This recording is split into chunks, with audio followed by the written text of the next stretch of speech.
Buenas tardes a todos. Muchas gracias por asistir a la presentación del libro de Samuel Cabanchik, Desde el Palacio, retrato de un filósofo en el Senado.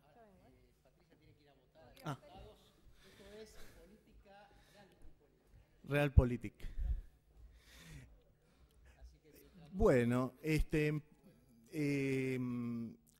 la diputada tuvo que retirarse a votar en la sesión de diputados.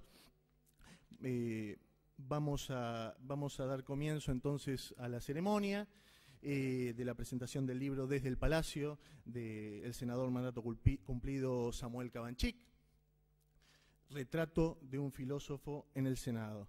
El senador Rodríguez Sá y el senador Miguel Ángel Pichetto se han exculpado de no poder venir. Aquí luego leeré su alocución al respecto, pero el editor y escritor Gonzalo Garcés estará en la presentación junto con la diputada Patricia Bullrich, y el senador Cabanchik hablará finalmente. Paso a leer la carta de adhesión, primero de la senadora mandato cumplido, Elena Mercedes Corregido, que dice: estimado director, senador mandato cumplido Samuel Cabanchik, la directora del Observatorio de Derechos Humanos del Senado de la Nación, senadora Elena Corregido, felicita a usted por la iniciativa, reconociendo su experiencia como legislador en su tránsito como senador de la Nación Argentina, sin otro particular, y deseándole una excelente jornada. Lo saludo muy atentamente. Elena Mercedes Corregido, senadora nacional, mandato cumplido. Asimismo, cumplo en leer la comunicación que enviara el senador nacional Adolfo Rodríguez Sá. Señor senador nacional, mandato cumplido, doctor Samuel Manuel Cabanchik, tengo el agrado de dirigirme a usted para agradecerle la invitación que me hiciera llegar con motivo de la presentación de su libro Desde el Palacio, retrato de un filósofo en el Senado. Deseo hacerle llegar mis felicitaciones por esta destacada obra que he leído con sumo interés, lamentando profundamente no poder participar de la misma, dado que compromisos de agenda no me permiten estar presente. Un fuerte abrazo, doctor Adolfo Rodríguez Sá. Ahora le pasaría la palabra a Gonzalo Garcés. Gracias, Alejandro. Samuel, gracias a ustedes por estar acá esta noche. Yo, en representación de Galerna, quiero agradecer a todos, al Senado, por darnos este espacio para presentar un libro. Tenemos costumbre de presentar libros en librerías, a veces en bares, incluso en teatros, pero el Honorable Senado de la Nación es un lugar nuevo. Así que vamos a ver cómo sale. Mi intención ahora es leer la carta que mandó Miguel Ángel Pichetto y a continuación hacer algunas preguntas a Samuel sobre su libro y después ojalá empezar un diálogo, tomar preguntas de ustedes y agilizar un poco la conversación. La carta dice: estimado Samuel, lamento informarle que por motivos estrictamente personales no podré acompañarlo en la presentación del libro de su autoría Desde el Palacio, retrato de un filósofo en el Senado, que se realizará en el Salón Arturo Illia, espacio que nos tuvo como pares durante 6 años. Allí también logramos fortalecer un vínculo de respeto mutuo y un ámbito de debate y trabajo conjunto que permitió enriquecer cada una de las leyes que necesitaba el país. La construcción de este espacio de diálogo y cooperación que superó las diferencias partidarias está relatada de manera detallada en su libro. A pesar de no poder estar presente en esta oportunidad, quisiera referirme a un par de temas allí desarrollados que me parecen especialmente interesantes y que no quiero dejar de destacar. En primer lugar, la cuestión referida a la elección de los senadores nacionales, cuya elección tradicionalmente indirecta, a través de las legislaturas provinciales o del colegio electoral, cambió con la reforma constitucional de 1994, a partir de la cual se estableció la elección directa de 2 senadores por el partido o alianza ganadora del proceso electoral y una tercera banca para la segunda fuerza política. A pesar de defender el actual sistema, usted observa que, cita, subsiste una conclusión crucial del argumento a favor de la elección indirecta de los senadores. La razón misma de ser del Senado se pierde, o al menos reduce su eficacia si no respeta el signo político de los estados que tienen en él su representación. Contrarrestar esta tesis implica una realidad política de la que estamos lejos, la que supone que los representantes de las distintas provincias argentinas pongan los intereses de las mismas por encima de las fidelidades partidarias. Es verdad que el sistema ha mostrado situaciones originales, como en su propio caso, cuando los 3 senadores electos de 2007 no respondían a la fuerza gobernante de la ciudad de Buenos Aires. Pero en ese, y en cualquier caso que se analice, la defensa de los intereses de las provincias sigue siendo la característica distintiva de la agenda del Senado de la Nación, la ciudad prohibida, que tanto lo impactó a su llegada. Acá hago yo un pequeño paréntesis. Acá el doctor Pichetto hace alusión al comienzo, que es justamente muy atrapante, del libro de Samuel, en el que compara su llegada al Senado con la experiencia de Puyi en la película El último emperador, dentro de del perímetro del palacio, tenía todo el poder, fuera ninguno. La elección directa de los senadores ha tenido claros beneficios para el interés general de la nación, ampliando el debate sobre nuevas cuestiones, haciendo más democrática a la propia institución, permitiendo la inclusión de nuevas fuerzas políticas y fortaleciendo acciones estratégicas entre varias provincias para impulsar iniciativas regionales de protección a vastos sectores sociales. Ejemplo de ello son los propios casos que usted describe en el libro o las acciones que hemos llevado los legisladores patagónicos respecto de distintas cuestiones. En segundo lugar, debo destacar su análisis sobre los desafíos que deben enfrentar los nuevos partidos políticos, estructuras mutables, frágiles y en algunos casos determinados por el poder unipersonal, frente a la dinámica de aquellos con histórica tradición institucional y parlamentaria. Como bien señala, las discusiones no resueltas al interior de una nueva coalición pueden convertirse en una fuga hacia adelante ante problemas irresueltos. La ausencia de desarrollo territorial y de historia compartida determinan una excesiva dependencia a acciones con impacto más mediático y debilitan las construcciones políticas a largo plazo y el sostenimiento de los liderazgos. En el Parlamento carecen de la necesaria coordinación entre los bloques de ambas cámaras. Al comparar el funcionamiento de estas nuevas estructuras con el bloque del Frente para la Victoria que presido, usted afirma que nuestra dinámica de trabajo no es solo una cuestión de disciplina partidaria, sino que se trata de entender la política como lugar de concreciones mediados por esquemas propios y tradiciones, donde la jefatura obliga porque da y contiene, y eso la legitima.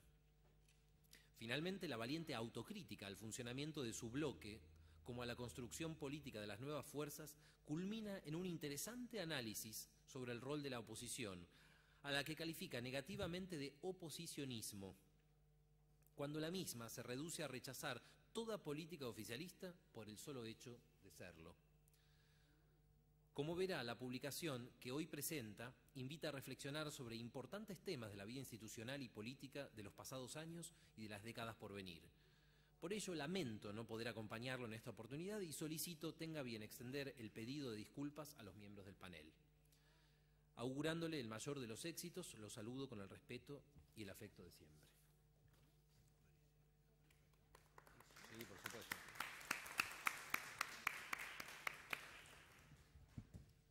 Bueno, creo, Patricia, que vas vos.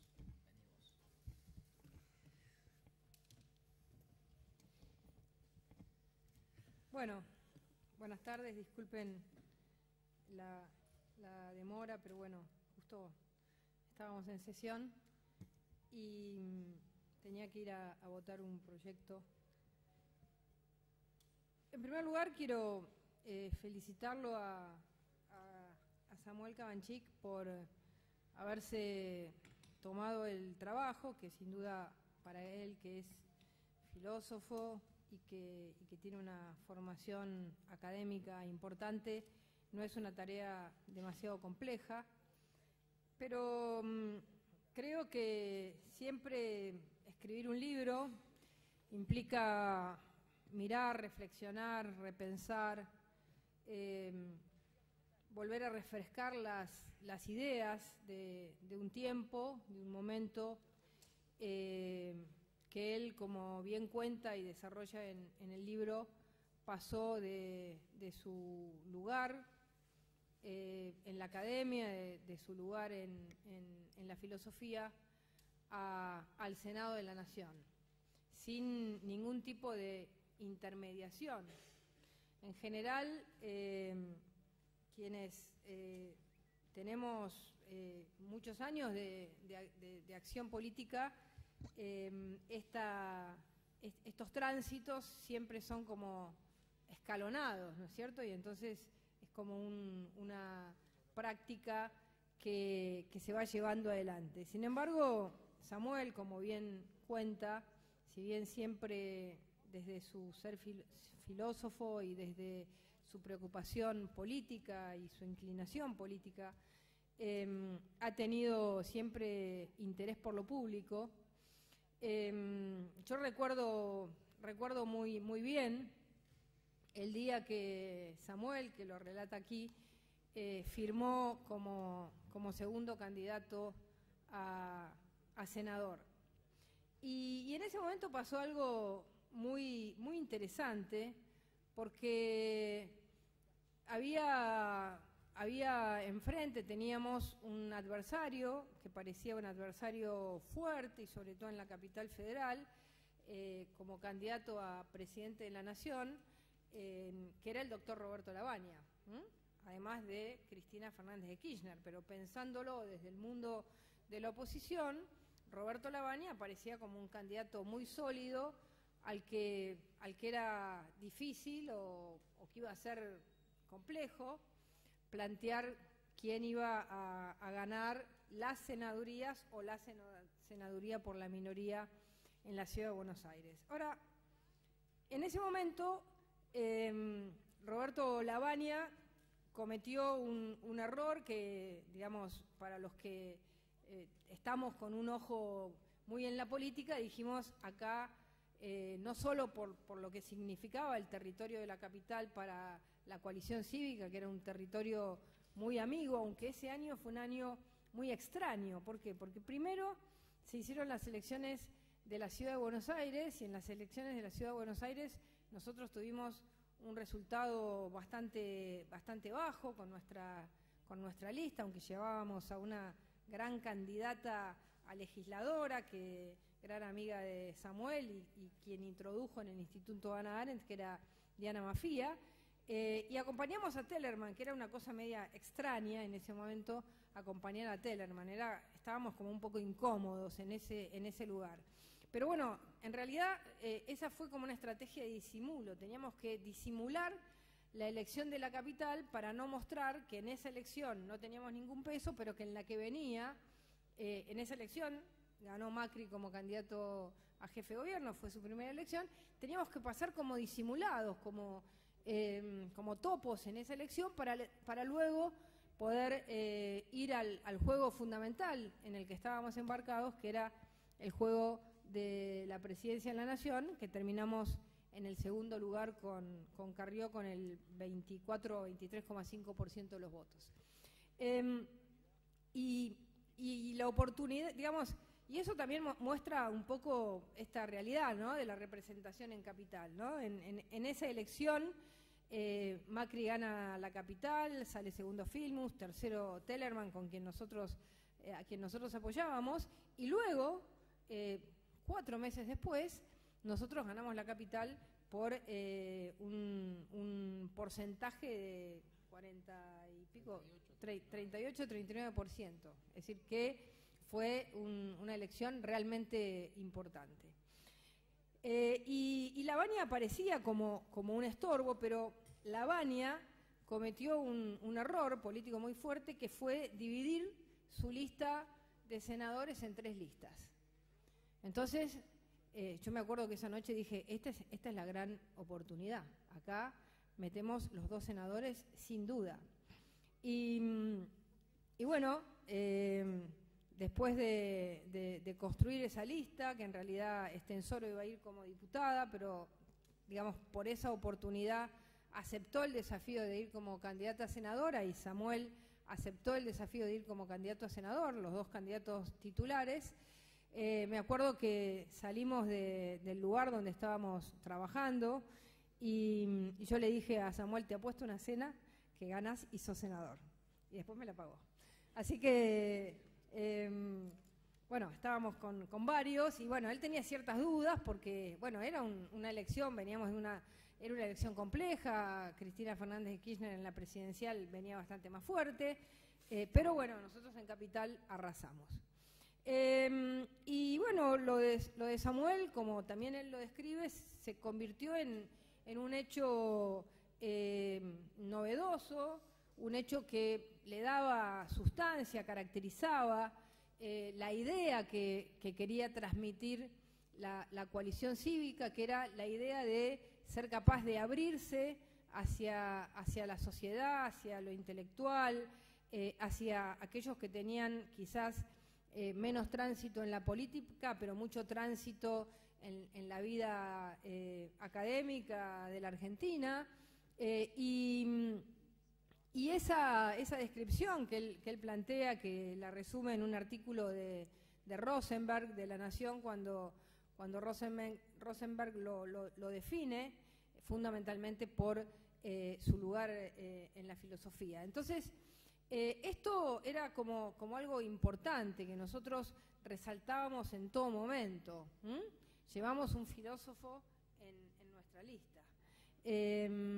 Tenemos, digamos, Estensoro ya venía con bastante carrera política, si bien seguía planteando su no lugar en la política o su lugar desde afuera de la política, pero Samuel representaba esto, ¿no? Representaba esta idea de viene gente que no viene de la política. Lo mismo en la lista de diputados, que la encabecé yo, y en segundo lugar venía Fernando Iglesias, que también venía de escribir un libro interesante sobre el cuestionamiento de qué era la izquierda y venía trabajando sobre esa situación. Bueno, esto de alguna manera marcó una sustancia, una característica importante de la coalición cívica.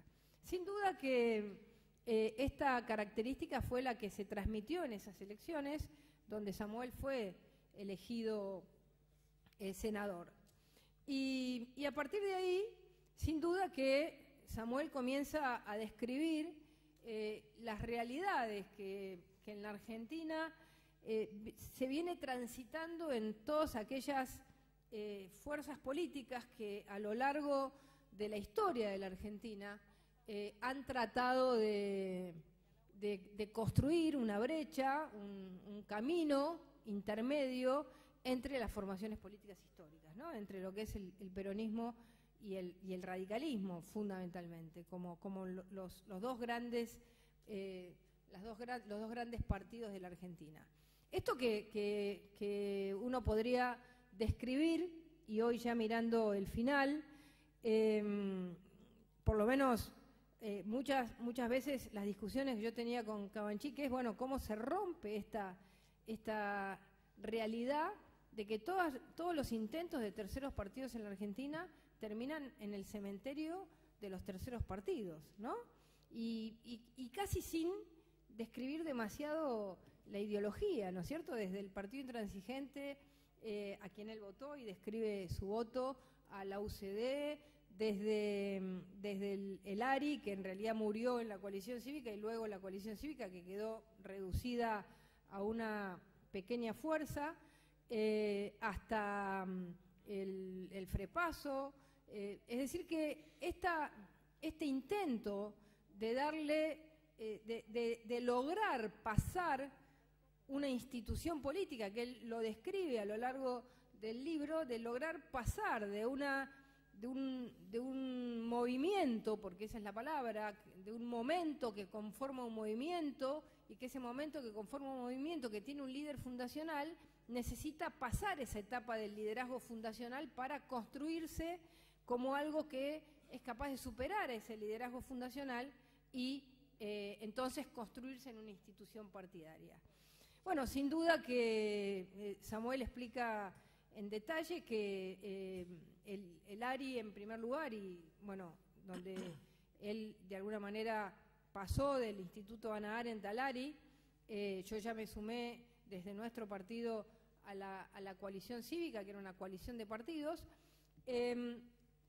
Bueno, el fracaso de este intento de lograr institucionalizar, de lograr generar una tercera vía, una tercera opción, y todo lo que significa la cantidad de esfuerzos que se ponen en la historia, las esperanzas que se ponen, lo que se abre como expectativa y lo que se cierra como expectativa, que en definitiva, yo estaba pensándolo cuando leía el libro de Samuel, en definitiva ese cierre de expectativa, en definitiva lo que hace, creo, es terminar reforzando esta idea que tanto existe de que en realidad solo puede gobernar un solo partido, ¿no?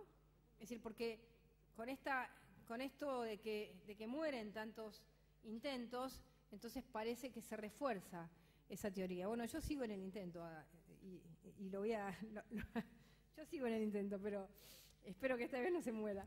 Pero bueno, me parece que luego Samuel describe muy bien su tarea como senador, describe la institución en sus lados positivos y en sus lados oscuros, en sus formalidades y también en la profundidad, en esta discusión respecto a qué significó pasar de la representación de la provincia a la representación de la provincia, pero a la vez con una representación popular, es decir, este debate que Pichetto plantea en su carta como algo que para él está resuelto,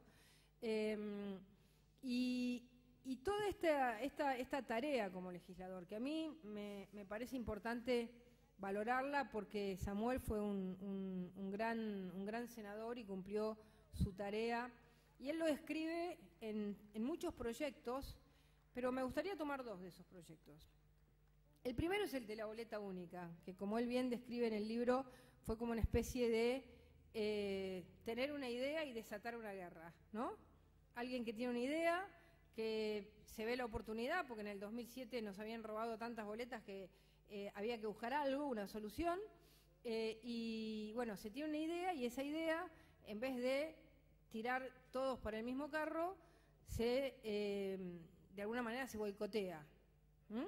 ¿Por qué? Porque a otro le hubiera gustado, que a mí también me pasa un montón de veces, digo, ¿cómo no se me ocurrió esto antes que el otro? Pero bueno, se le ocurrió al otro y está.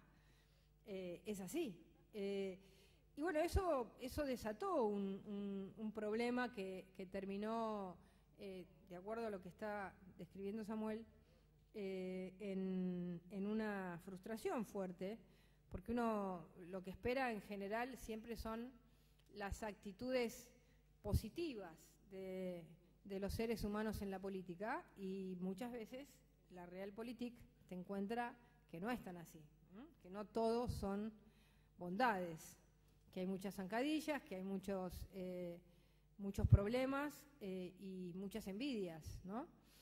Y muchos espacios o muchos intentos de no dejar que otros crezcan. Entonces eso es un problema que se repite y que él lo describe claramente. Bueno, después está su descripción del oposicionismo al que yo me voy a oponer. Voy a ser opositora a su posición del oposicionismo. ¿Por qué? Porque A mí me parece que, o por lo menos como yo lo viví y lo vivo, quizás ahora en un fin de ciclo está todo como un poquito más alivianado. En la Argentina vivimos una situación que ahora se llama la grieta, pero vivimos una situación de una barrera en la que no había manera de que aquellos debates que eran de todos fueran de todos. Ni siquiera en aquellos debates en los que el voto era cruzado. Recuerdo un debate que a mí me parece que fue trascendente y que creo que votamos igual en el matrimonio de iguales, ¿sí? Votamos a favor, donde el partido de gobierno se apropió de un proyecto que el 50% de diputados, no sé cuántos en senadores, votaron en contra. ¿Por qué? Porque era realmente un tema que cruzaba distintas variables a las variables del oficialismo y la oposición. Y el único bloque en diputados, no sé en senadores, que votó por unanimidad fue el bloque socialista. Nuestro bloque tuvo abstenciones, inclusive la abstención de la doctora Elisa Carrió, la abstención de Alfonso Pratgay y la abstención de una diputada del Chaco. Todos los demás votamos a favor. En el Senado votamos los dos senadores votaron a favor. Bueno, hubo unanimidad en el bloque de la coalición cívica del Senado. Ahora, parece matrimonio, sí, ahí se divorciaron.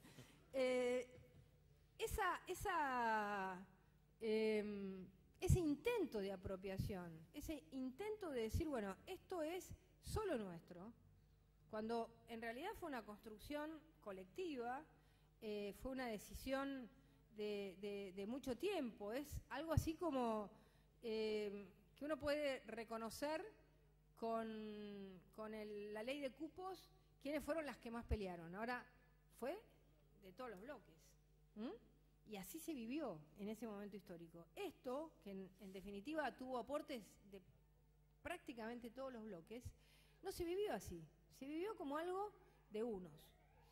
Bueno, luego hubo como momentos en los que las batallas y las peleas, y el mismo Samuel lo describe en el tema del campo, en realidad las discusiones no tenían muchas veces que ver con el objeto directo de lo que se estaba discutiendo, sino que tenían que ver con cómo se posicionaba el gobierno en la construcción de nosotros contra ellos en esa batalla. Por eso, a mí me parece que cuando hay una barrera tan dura, el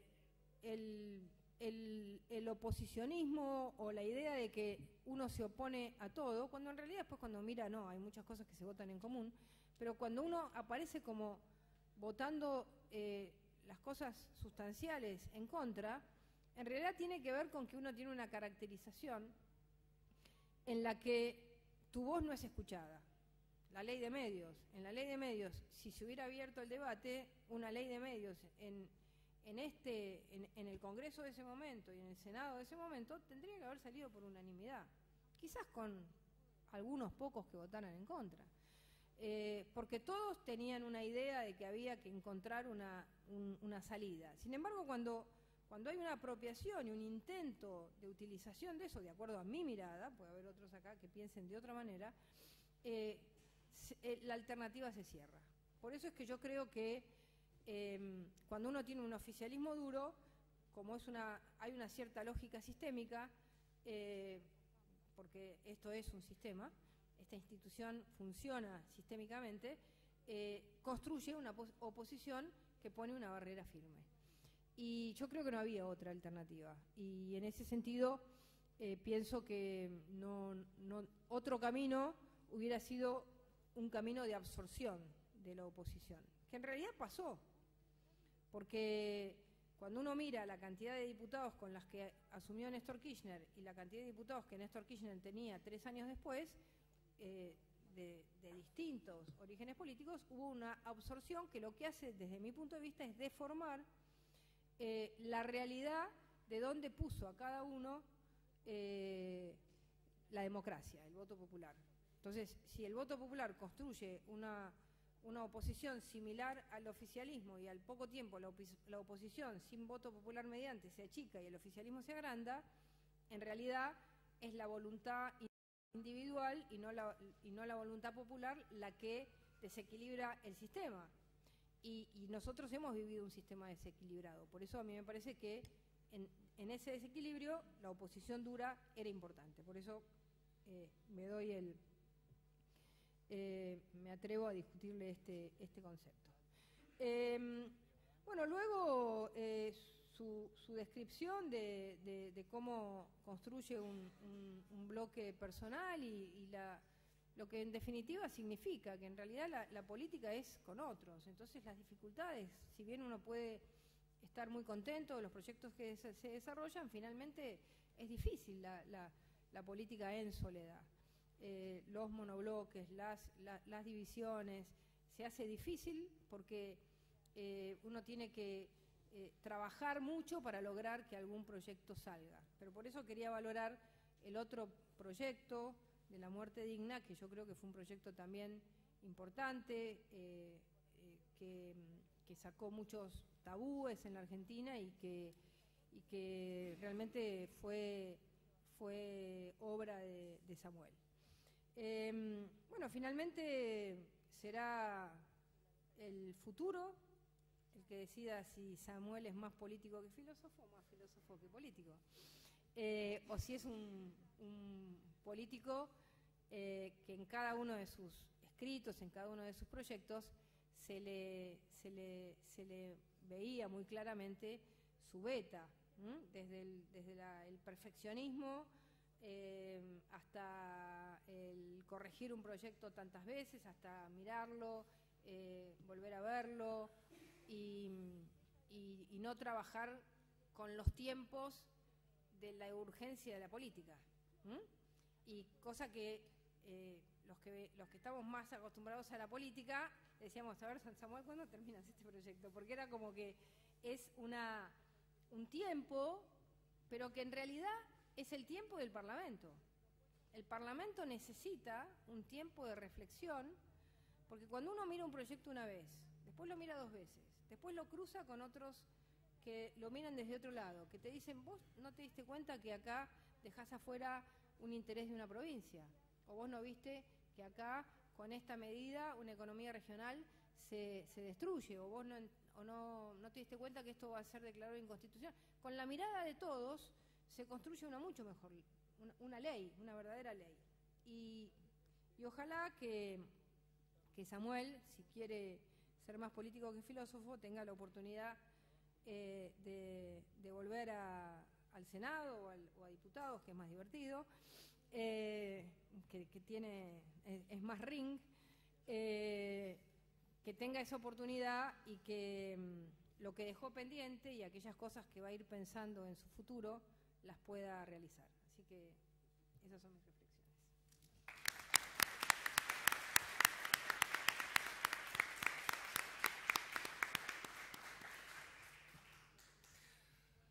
Bueno, yo como adelanté antes, quería más que nada hacer algunas preguntas aquí al autor, ya que lo tenemos. Y para que no haya mucha ruptura entre la exposición brillante que acaba de hacer la doctora Bullrich y lo que va a seguir, me gustaría retomar un par de cosas que adelantó, que mencionó, quizá un poco a vuelo de pájaro. Me parece interesante, en especial, el asunto de la boleta única. Para los que no hayan leído el libro, que supongo que será mayoría, y porque, por supuesto, después de lo que ha ocurrido en Tucumán, el asunto vuelve a ser de actualidad casi dramática. Se debate mucho, se escribe mucho en los medios sobre este tema. Hay quienes dicen que está bien, otros dicen que no sirve, algunos que sirve pero no se puede aplicar ahora. Yo quisiera pedirte, Samuel, que nos contaras un poco más, a lo mejor parafraseando parte de tu libro, acerca de este proyecto original y tu opinión sobre la situación actual en relación con la boleta única. Bueno, aunque voy a dejar para todos los agradecimientos para el final y para el cierre, ya desde el vamos estoy agradeciendo a los panelistas que me acompañan, a la diputada Patricia Bullrich. Después voy a retomar muchas de las cosas que ella ha desarrollado, y a Gonzalo Garcés, escritor y editor, y es el editor de este libro que estamos presentando además, y a Alejandro Boverio, filósofo, sociólogo, colaborador y amigo. Y a todos ustedes, realmente agradezco mucho que en este un poco inclemente día de hoy, con esta llovizna persistente de estos días, estén aquí, pero van a tener su recompensa, que si no es el panel la recompensa, lo va a ser unos exquisitos chocolates que el viejo oso ha traído para nosotros, para deleitarnos después, y te recomiendo que dejes toda votación en diputados por esos chocolates. Bueno, y ahora voy a tu pregunta, Gonzalo, que me parece muy oportuno. La boleta única. Dijo recién Patricia que al mismo tiempo fue un proyecto importante, digamos, evaluado positivamente, y que, como muy bien dice Gonzalo Garcés, ha tomado nueva vigencia por la coyuntura, digamos, ¿no? Por la dinámica de la política, con el tema Tucumán, etcétera, pero que al mismo tiempo abrió nuestra propia brecha dentro de la coalición cívica, ¿no? Porque hablando de brechas, ya hubo una allí. De todas maneras, yo quiero rescatar las partes positivas. Me parece que efectivamente yo también estaba haciendo un aprendizaje en relación a la dinámica de la política, donde efectivamente en la academia estamos muy acostumbrados, y sobre todo en filosofía, a citar nuestras fuentes, y en la política eso es lo último que se haría, ¿no? Entonces, la disputa por el escenario, por la autoría, a veces desplaza, y luego me voy a referir a otra de las cosas que el libro desarrolla, y que tiene que ver con eso, y bueno, desplaza lo importante por estos elementos que son efectivamente son como diatrogénicos, digamos, en la respuesta que la política tiene que dar a los desafíos de la sociedad. Pero yo creo que la boleta única fue un buen proyecto, y lo que más me interesa rescatar es que aquí en el Senado hicimos un trabajo político, no solo un trabajo legislativo, presentando un proyecto que creo que es un muy buen proyecto, y que es la ley de Santa Fe, porque el proyecto que nosotros presentamos aquí y que estuvimos muy cerca de debatir, se convirtió en ley en la provincia de Santa Fe. Hoy la provincia de Santa Fe vota con una ley que está prácticamente es idéntica al proyecto que nosotros hicimos aquí. En Córdoba, que también hay boleta única, se hizo una adaptación en su aplicación que me parece que no ha sido muy feliz. Y luego, aquí en la Ciudad de Buenos Aires hemos votado con una boleta única en soporte electrónico, porque en realidad es una boleta única lo que hemos usado en las elecciones acá de la Ciudad de Buenos Aires, ¿no? No es un voto electrónico, sino boleta única en soporte electrónico, que era una variante que no la escribimos en su momento, pero que la consideramos como un segundo paso, la verdad que lo habíamos pensado, ¿no? Pero lo interesante es que llegamos a reunir 30 voluntades a favor del debate del proyecto de boleta única. Nos faltaron 7 para que eso se impusiera en el Pleno de la Cámara. O sea, llegamos bastante lejos en un contexto, digamos, muy adverso, ¿no? Porque estábamos hablando de una división en la Cámara que no era exactamente esa. Quiero decir, el conjunto de los bloques englobados en esta idea de oposición no llegaban a 30 normalmente, digamos. Eso fue un trabajo de política, de hormiga, de insistencia, que creo que fue bastante bueno, ¿no?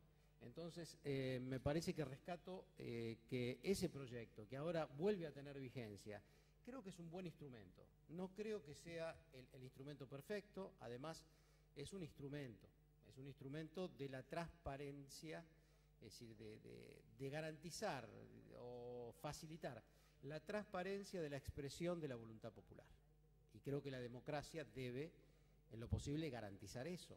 Entonces, la boleta única tiene distorsiones también, puede generar distorsiones. Por ejemplo, en Santa Fe, por una ley que tiene la provincia combinada con la boleta única, les trae consecuencias bastante insólitas, ¿no? En relación a mayorías y minorías en la Cámara de Diputados de ellos. Pero de todas maneras me parece que se impone cambiar el sistema electoral con el que se está votando a nivel nacional hoy. Es decir, me parece que esta idea de que puede haber 1000 boletas en una mesa de votación, con combinaciones cruzadas de 1000 maneras distintas. Y en Tucumán hubo otro problema, porque en Tucumán el problema del enganche generó que hubiera una dinámica fuera de control.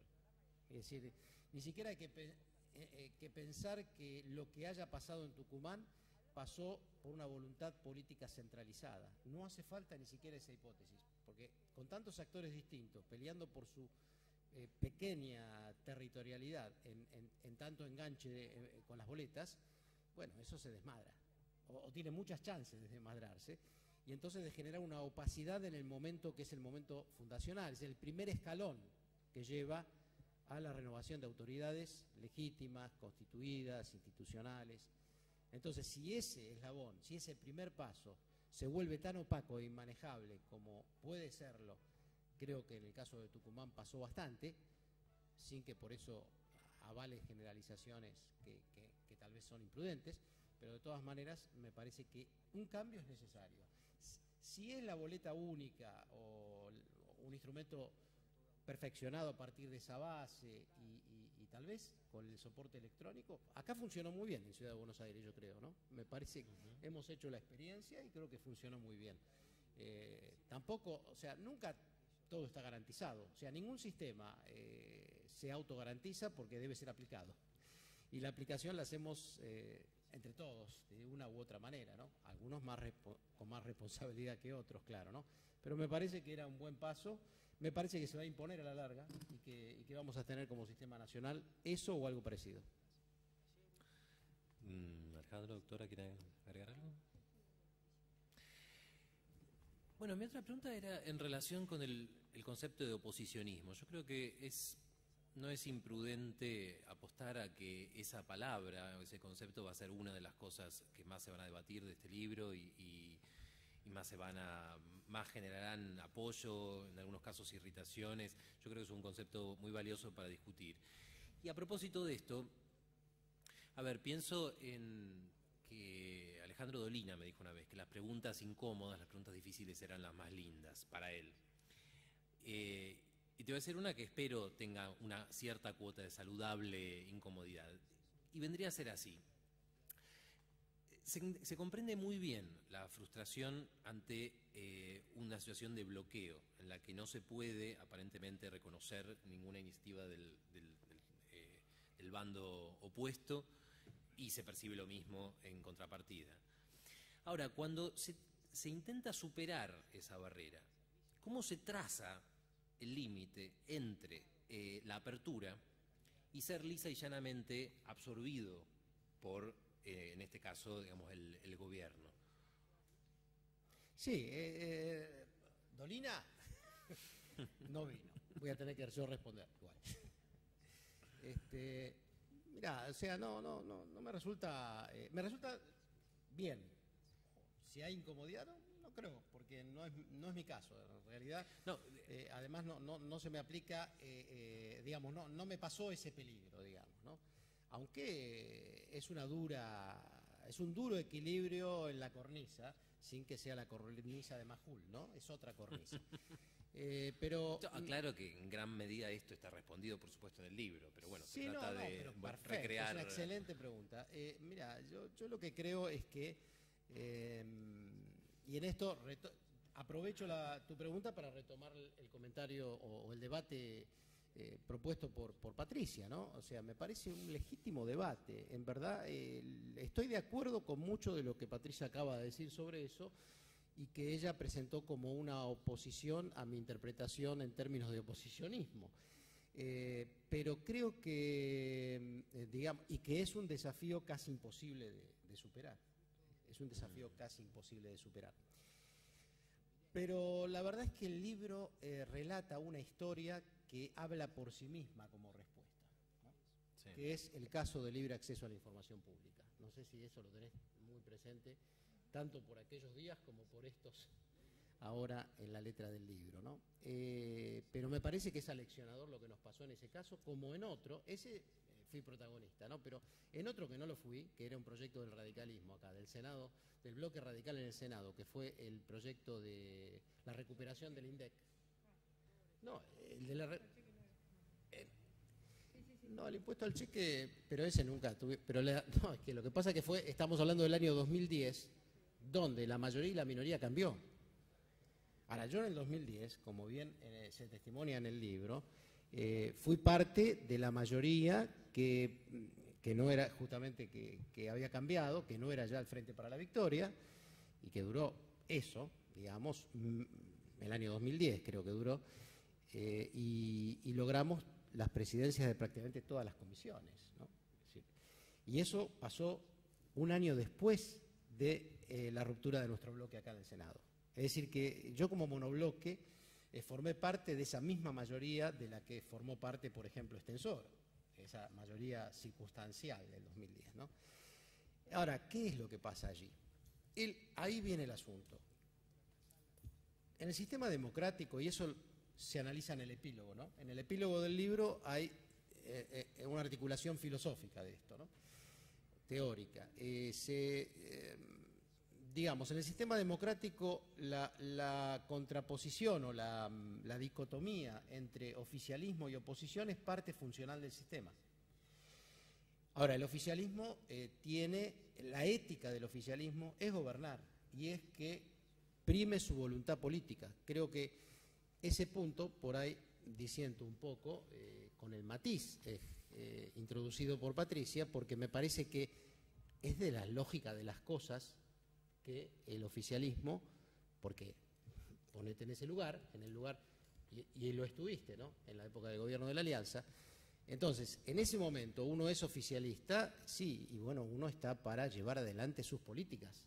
Es cierto que lo que tiene que haber es la capacidad de consensuar, la capacidad de incorporar esos otros puntos de vista, y ahí sí, sostengo lo mismo que vos expresaste, pero que eso del lado del oficialismo, pero yo me pregunto cuál es el rol de la oposición en el sistema democrático en términos sistémicos. Es ser lugar de reflexión, de problematicidad en el presente, digamos, ¿no? De enriquecimiento desde ese lugar crítico. Pero también es mantener la proyección de ser el oficialismo del futuro. O sea, si una oposición no tiene la consistencia suficiente para convertirse en un próximo turno en el oficialismo que pretende ser en última instancia, entonces solo está jugando una parte de su rol en mi interpretación, ¿no? En mi interpretación. Ahora, si solo como oposición si se reduce a ser solo ese lugar de crítica, de reflexión que antes dijimos, entonces tiene el riesgo de ser oposicionismo. Es decir, no mantiene una identidad política ni en la ideología ni en la acción tal que le diga a la sociedad, esto es lo que haremos cuando nosotros gobernemos.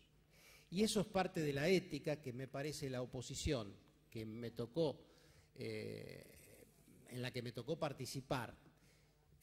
Más creo que pasó el problema en diputados que en el Senado, pero también podría ser, esto no se va a convertir en un debate, ¿no? Es la presentación de un libro, otro día hacemos el debate, pero yo creo que allí que el Senado logró algunas cosas en esa materia que después, y cuento dos cosas, libre acceso a la información pública, no es del todo grato hablar del proyecto de uno y hacer una especie de caricia narcisista en público, ¿no? Pero la verdad es que fue un proyecto que trabajamos enormemente durante 5 meses aquí y logramos que en general se votara por unanimidad. Aquí, donde teníamos en ese momento solo 36 votos y medio, pero logramos 66 votos. Y en particular, 30 y algo a 20 y algo, logramos aprobar.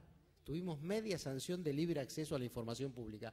Un proyecto que si era estratégico, si había alguno de los proyectos de los constitucionales, digamos, estratégicos de la oposición, era ese.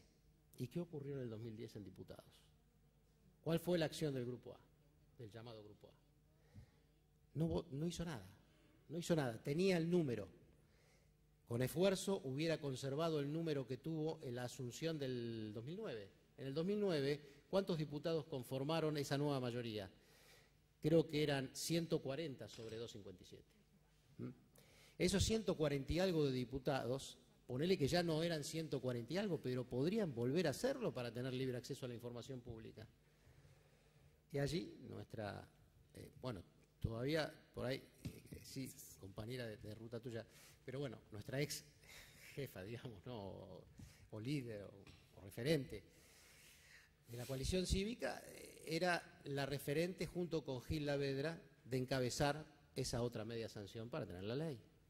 Y eso no se hizo, se lo cajoneó, así como si hubiera sido el oficialismo, pero que transitoriamente había dejado de serlo, el que actuó en contra. Y no fue así.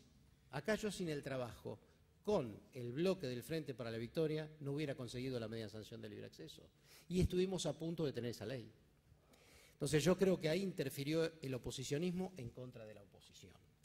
El segundo ejemplo que doy es el del INDEC.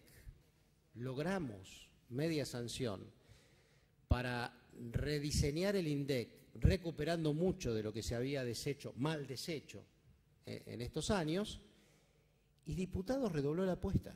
Nos mandó de nuevo el proyecto con algunas modificaciones y ya fue imposible volver a reunir la mayoría acá, ¿no?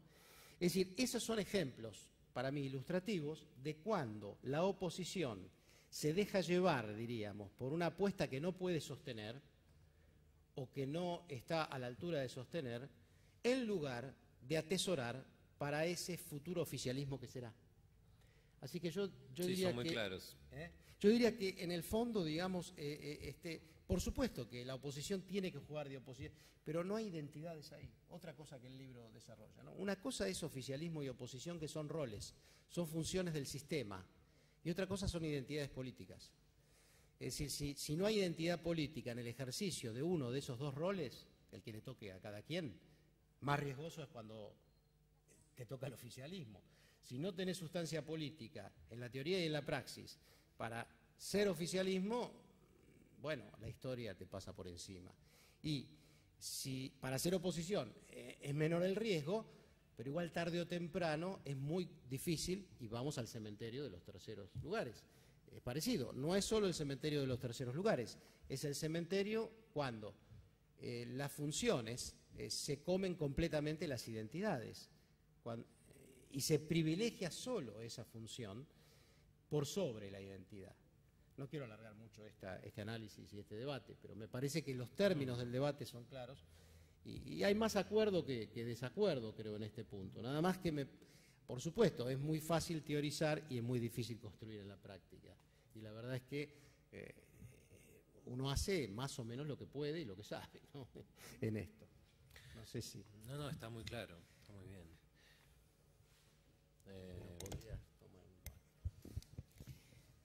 Sí, yo me refiero a la construcción de un clima que permita que independientemente del rol que cada uno tiene, la oposición y el oficialismo, el clima y cómo se construye ese clima ayuda a la resolución. Para dar un ejemplo de otro momento histórico, los últimos años del menemismo, cuando el FREPASO y la Alianza empiezan a nacer, como una oposición dura en lo político, el Parlamento era un lugar en el que la dureza de lo político no necesariamente significaba la dureza en la oposición cerrada a las leyes. Fue el momento en el que salió por unanimidad el Consejo de la Magistratura, fue el momento en que salieron las leyes, prácticamente todas las leyes constitucionales por unanimidad, y leyes de defensa del consumidor, digamos, leyes de presupuestos mínimos de medio ambiente, todo lo que eran los nuevos derechos de la Constitución.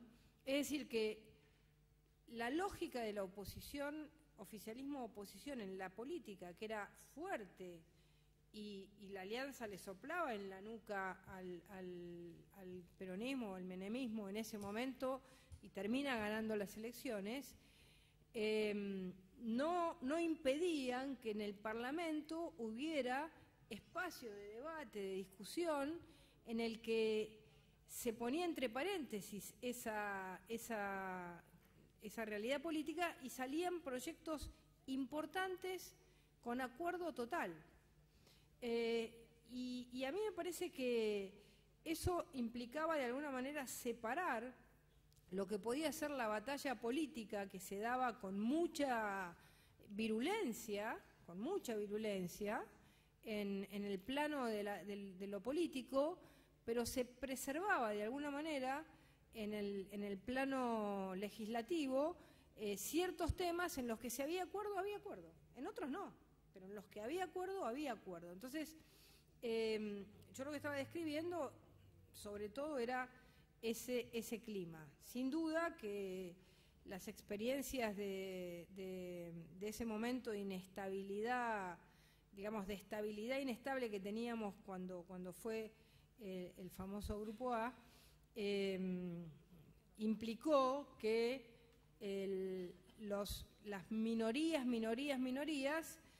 se convertían en mayorías, porque tenían el poder de veto sobre una determinada ley. Recuerdo la discusión del INDEC, donde los cambios estaban relacionados a cuestiones que tenían que ver con poner a los sindicatos en un consejo consultivo, y si no poníamos a los sindicatos en el consejo consultivo nos quedábamos sin los votos, porque había varios de los diputados, no voy a dar los nombres, pero que no lo votaban de esa manera. Entonces no había manera, o lo cambiábamos o no lo devolvíamos. Entonces, y lo mismo con cuando uno tiene una construcción que no tiene una homogeneidad o una relación con un gobierno, con un partido, sino que lo que tiene es una circunstancia de oposición, entonces cada uno digamos, lo que son en un parlamento los votos marginales se convierten en centrales y te condicionan absolutamente la construcción lógica de una ley. Y entonces eso que además en diputados es más complejo porque el número es mayor, te impedía que vos puedas devolver proyectos que lógicamente tenías que devolver. El perfeccionismo o el enamoramiento de algún diputado sobre el proyecto de información pública hacía que lo discutieran tanto y lo querían cambiar tanto que al final no había más proyecto. Y como ese voto valía como todos, porque era la diferencia entre tener el quórum o no tenerlo, ese voto se ponía en una posición de fuerza tan, digamos, talibán, para decirlo de alguna manera, y sin comprender el momento histórico y político que se estaba viviendo, que te derrumbaba toda la construcción que había que hacer. Entonces, finalmente, en vez de lograr sacar adelante una serie de temas que en ese momento se podían sacar, estos sectores no son sectores marginales, es como ese voto te cambiaba totalmente la realidad y te impedía avanzar o te hacía cambiar un proyecto que no había que cambiarlo. Digamos, yo era de esa teoría, así como viene, lo votamos. Pero no me gusta esto, no importa, lo votás igual. ¿Por qué? Porque es la manera de demostrar que vos sos capaz de mostrar una diferencia en algo que no era tan importante, porque no era que estábamos votando, poniendo de nuevo los mismos personajes en el INDEC, había un cambio sustancial, la sustancia estaba. Y cuando no se quiere, la forma o el detalle tapa la sustancia. Y eso era lo que pasaba.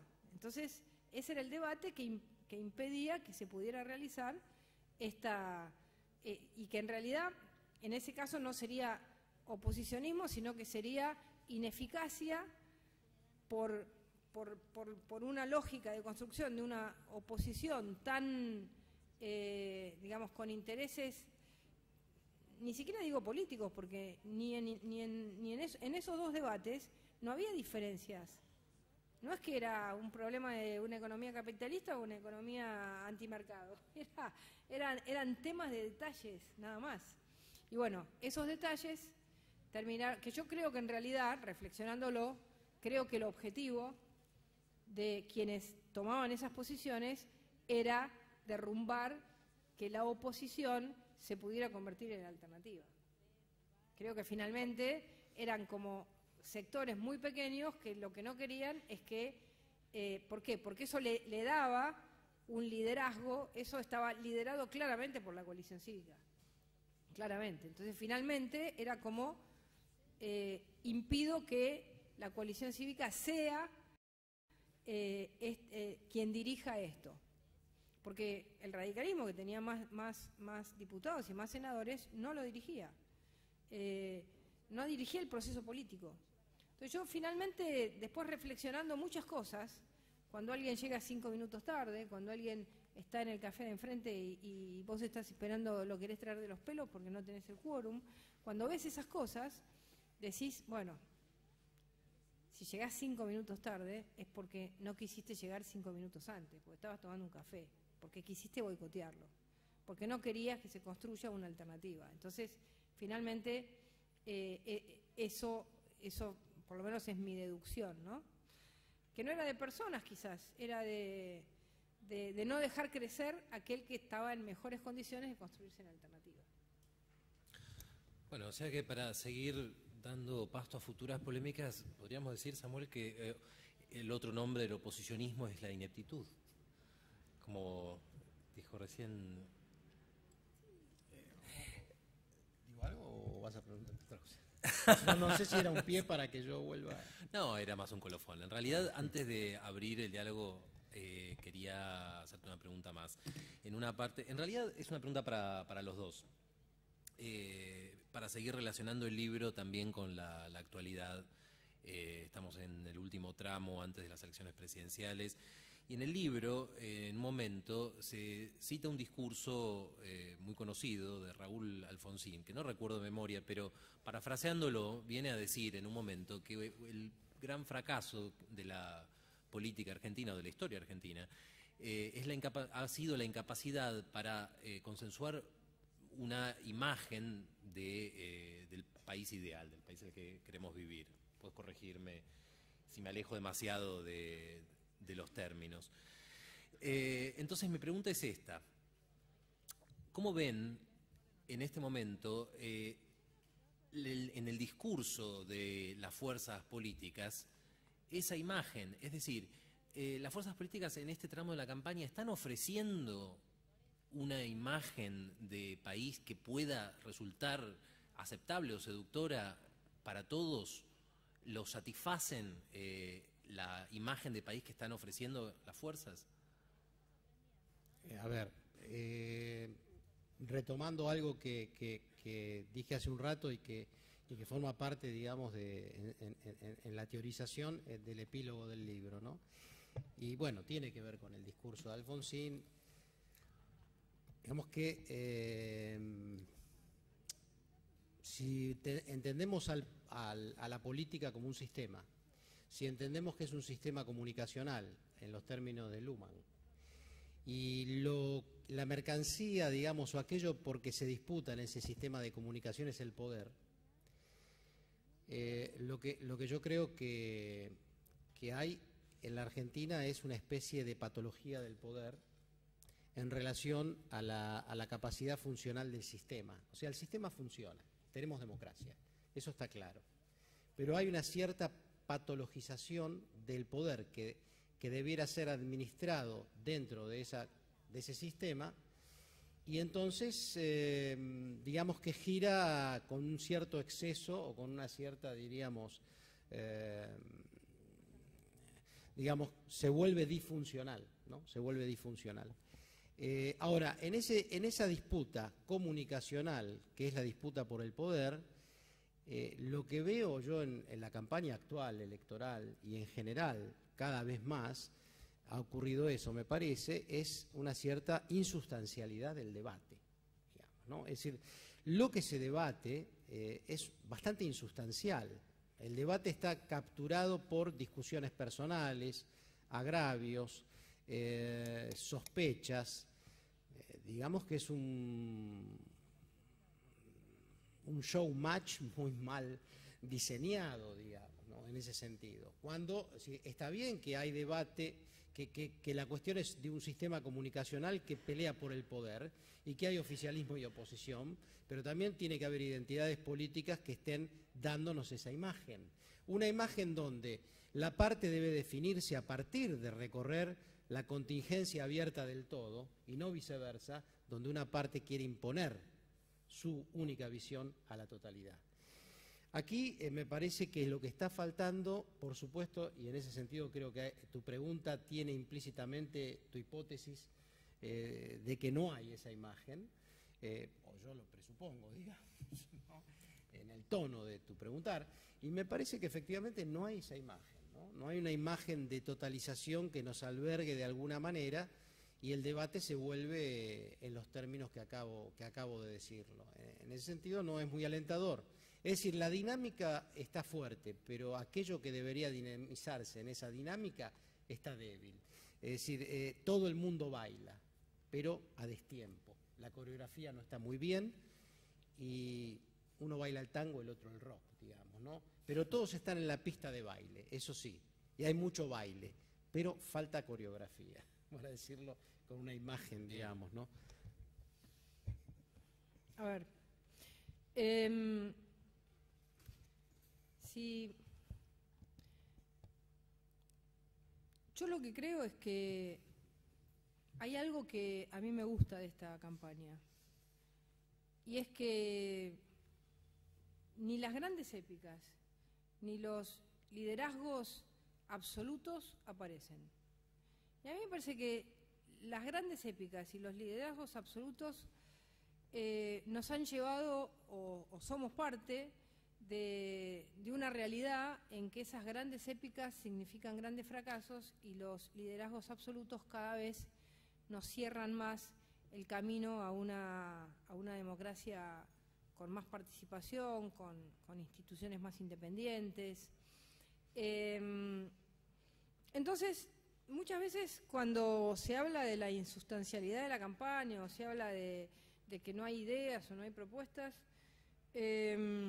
cuando yo por lo menos reflexiono sobre eso y escucho o planteo cómo se trabaja, o por lo menos cómo estamos trabajando nosotros desde Cambiemos, lo que digo es, se está trabajando quizás de una manera distinta, sin grandes épicas, sin grandes líderes, pero en una construcción que quizás es novedosa, que es sobre una experiencia que ha dejado ciertas marcas de gestión que, llevadas a una estrategia de política nacional, pueden marcar un camino distinto en la Argentina.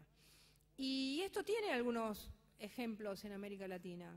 El ejemplo de Uruguay, donde, digamos, el Frente Amplio es difícil pensar que hubiera podido gobernar sin haber gobernado primero Montevideo, o el Partido de los Trabajadores en Brasil, que, digamos, nació de las políticas de las experiencias de Curitiba, de Porto Alegre, después de San Pablo, y de ahí pasó el escalón al gobierno nacional. Eso reduce por ahí el debate de los grandes temas, de las grandes discusiones, pero lleva a algo que puede ser, digamos, corroborado, medido. Gestión versus gestión. Algo que en nuestro país parece que la gestión no tiene importancia en el resultado de lo que después le pasa al partido. Porque si nosotros pensamos en la provincia de Buenos Aires, 28 años de gestiones del PJ en la provincia de Buenos Aires decimos, bueno, cada uno de los gobernadores se sacó de encima el PJ y construyó el PJ. Y construyó otro PJ y sobre ese PJ se tomó distancia el anterior y no tuvo nada que ver con eso. Distinta es la historia del radicalismo, que carga con su propia historia y eso le pesa más. El peronismo no. Entonces, me da la impresión de que si bien en este momento no hay grandes liderazgos o no hay grandes épicas, a mí me parece que una Argentina de discusiones más concretas respecto a cómo solucionar los problemas concretos puede ser un camino interesante. Digamos, a mí que vengo de la política más así, me aburre un poco, no lo voy a negar. No es que me divierta digamos, hay veces que me siento un poquito vacía de política, siento que falta, digamos, ese ejercicio. Pero por otro lado, me parece que puede ser un experimento, por lo menos el que estamos haciendo, un experimento donde muchos equipos trabajan muy seriamente con una idea clara de qué se quiere hacer y bueno, por supuesto que en la campaña vos transmitís algunas ideas, no transmitís todas las ideas y todos los temas, porque no es fácil hacerlo, pero me parece que puede ser un camino. A mí me parece que empezar a medir la relación entre lo que se hizo y lo que se vota puede ser un camino interesante. Me parece que en ese sentido eso vale para el radicalismo y vale mucho menos para el peronismo. Y me parece que habría que buscar un cierto equilibrio en eso.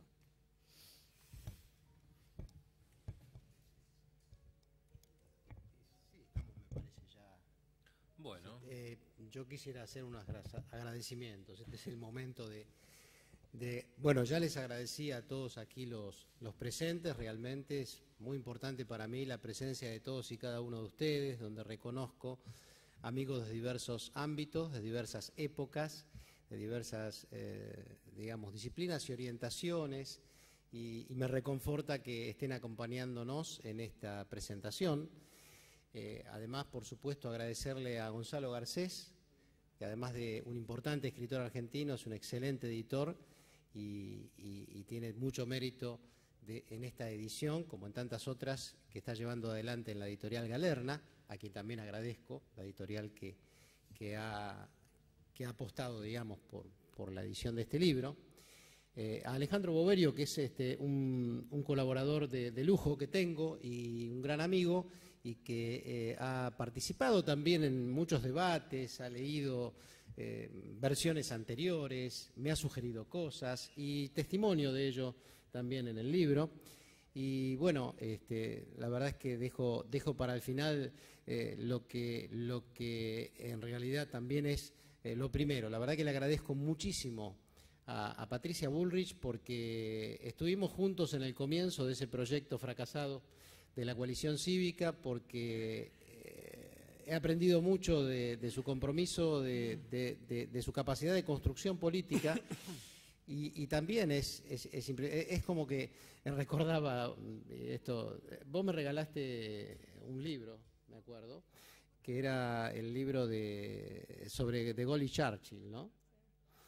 Muy lindo libro, fue un buen regalo. Y bueno, De Gaulle decía algo así como que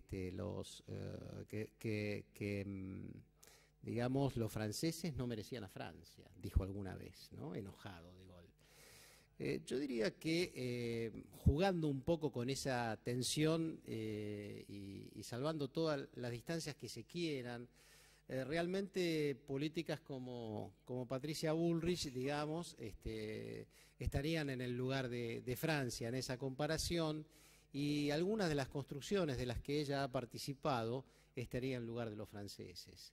Porque sin ninguna duda su capacidad de construcción política aún no ha llegado a coronar tanto como creo que quiere seguramente, y puede, porque nunca se debatió entre la política y la filosofía, como parece que yo estoy debatiéndome, o podría estarlo. De todas maneras, no soy tan optimista con la campaña actual. Me parece que eso deja las cosas en la puerta de otro debate, un debate que incluya la relación entre el peronismo y el sistema político argentino, que me parece que es un tema profundo y que seguramente el antiperonismo es parte del problema y de ninguna manera la solución, y algunas expresiones, digamos, que deberían construir una alternativa superadora desde dentro del peronismo y también desde fuera de él, en realidad están capturados todavía por una lógica que ya no encuentra un buen lugar en el sistema actual. Es una opinión que igualmente, digamos, merecería un debate posterior. La verdad que le agradezco también al senador Pichetto, que si bien no ha podido estar, acercó este comentario del libro que fue leído en primer término. Le agradezco al Senado muy personalmente por albergarnos en este momento, y bueno, ya le hago el debido homenaje en claroscuro en el propio libro. Y ahora lo único que resta es invitarlos a que degustemos los exquisitos chocolates del Viejo Oso que mi queridísimo amigo Claudio Bar ha traído para nosotros, y con un café. Por supuesto, los invito a la lectura del libro y a debates por venir. Muy bien.